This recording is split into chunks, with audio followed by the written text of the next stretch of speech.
Rebecca from the Glitch Stitchery. I am here with the final part of my alpaca showcase for April.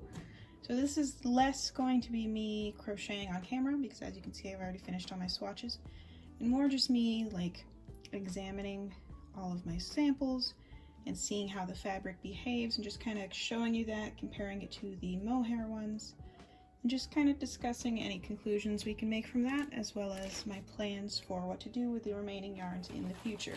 So I'm just going to pull out the mohair ones so we can compare them. Alright, so first off, I did both Tunisian and Tunisian crochet and standard crochet swatches. And I really love the merino alpaca blend for the Tunisian crochet. I love the look of it. It does have a little bit of stretch just because it's a 3-ply. Not as much as it could, but it has some. And then we have the classic baby alpaca here, the alpaca boucle, the Reverie, which is an alpaca acrylic blend, mostly alpaca, and the Surrey lace. This is not my favorite thing to work with. It's very fluffy and hard to see. There's basically no stitch definition here. I would probably hold it along with something else, which is what I did on this swatch here. So this is all standard crochet, and it's 2 strands of fingering weight held with, was it 2 strands? I think it was 2 strands of the Surrey lace. There we go, that's the right side. And I was trying to see what the different stitches would look like with that extra halo. So we got a crochet cable here, some shells, different types of like heavily textured stitches. I forget what they're all called. I had it written down and I can't find it now. But it was just every crocheted stitch I could think of. I tried it out. And honestly, as long as you have enough yarn held with it, so in this case I was holding a merino silk blend with it, it'll still hold the stitches. I actually really like how the cables came out. So that is an option if you want the fuzzy halo of the alpaca, but you want a cable. Now as for my crochet swatches, I did the granny squares just like I did for the mohair. So I'm just going to line these up with their closest, what would the word be? Equivalent. I think that's the word I'm looking for.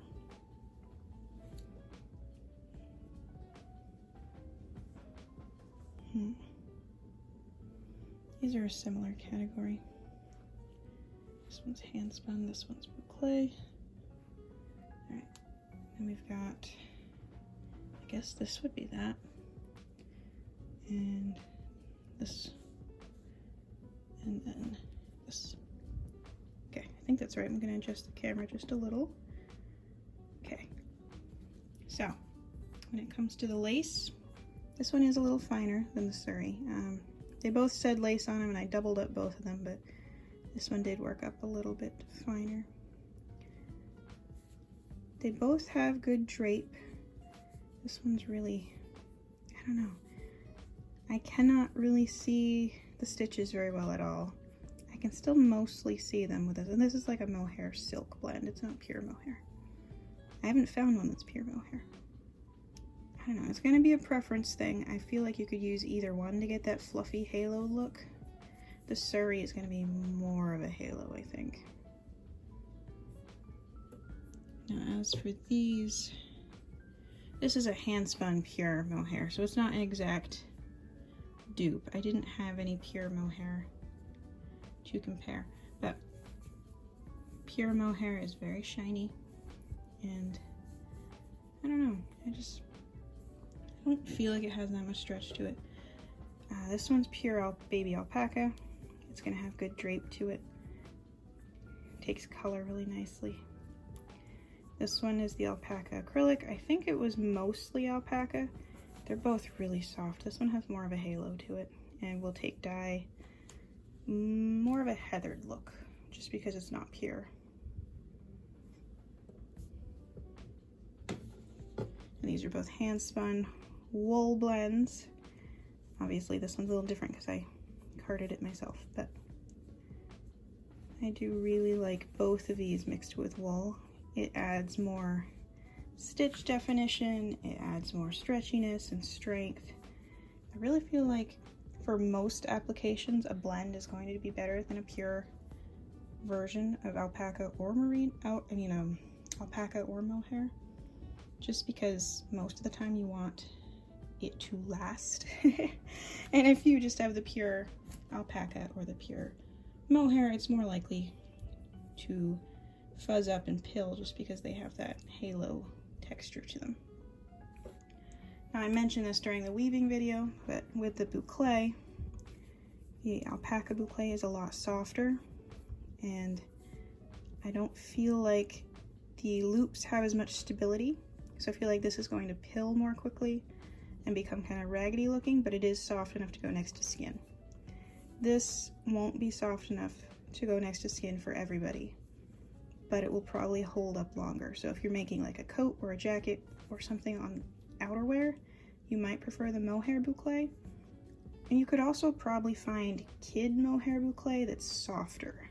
This particular one isn't that soft. I have seen softer ones. But yeah, I do really like this. I want to make some stuff out of this. So those are the yarn swatches. Now, in terms of what I'm planning to make with my ridiculous amount of yarn, I'm gonna adjust the camera again. Sorry. There we go. So this is all the yarn I have left, as well as 2 more skeins of the pure alpaca, one in orange and one in pink. Then I have all this hand spun. This is the 2-ply pure alpaca. This one is 2-ply with 1-ply alpaca, 1-ply not mohair, different wool blends. And then that one, if you saw the spinning video, you know all the stuff that's in there. There's a lot in there, but it's like half alpaca. So this one's super chunky. I want to knit with this one, actually, not crochet, but I am curious to see how it works out. It is reasonably soft. Not as soft as I would hope, actually, but pretty soft. And then we have, of course, this one, which is very soft, but it's going to be incredibly drapey and not really have any, what is the word I'm looking for? It's not going to hold stitches very well. Like, it's going to have a lot of drape to it, and it's going to lose its shape pretty easily. Oh, is this 3 strands? Okay, yeah, I did do 3 strands on this one. The 3rd strand is a strand of cotton thread that I held to give extra stability to it. It's hard to see, but it is there. So this one might end up worked along with the other one because they are fairly similar. All right, now as for all of those, I have even more alpaca, actually. One moment. So I didn't use these ones during the swatching because they didn't match my color palette, but this one is a hand spun I did where it's 2 plies, hand processed baby alpaca, super, super soft, and 1-ply merino. I really like how this one came out. It is so incredibly soft. Like, I wish you could reach through and feel it. This I did like at least a year ago, probably more like 2 years ago. And I have these 2, which are the same as this one. All right, so I'm still a little torn on what I want to make. Now, TL Yarn Crafts did a shawl pattern recently that used an alpaca blend. It was beautiful, it was Tunisian crochet, and I loved the texture it had. So I was thinking that if I used the 2-ply alpaca and then striped it with one of the other yarns to give it a little bit more stability, that might work pretty well. This one would probably work well color-wise. I think those 2 colors look really, really nice together. I could even hold that with it if I wanted to for more texture, so that could work. This one, I honestly have no idea what I want to do with it. Like, I know I want to weave with it, maybe. Well, I guess I don't even technically know that. So it's just been sitting in my stash while I think about it. But I do think it goes really well with all of these colors. So there might be something there. I don't know. I have to think about it. But it does go very nicely with all of them. This could probably add it into this one.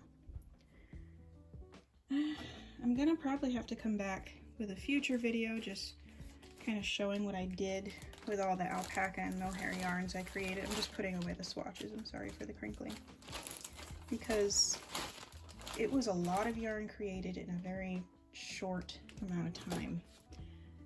And I'm not necessarily the fastest at finishing things.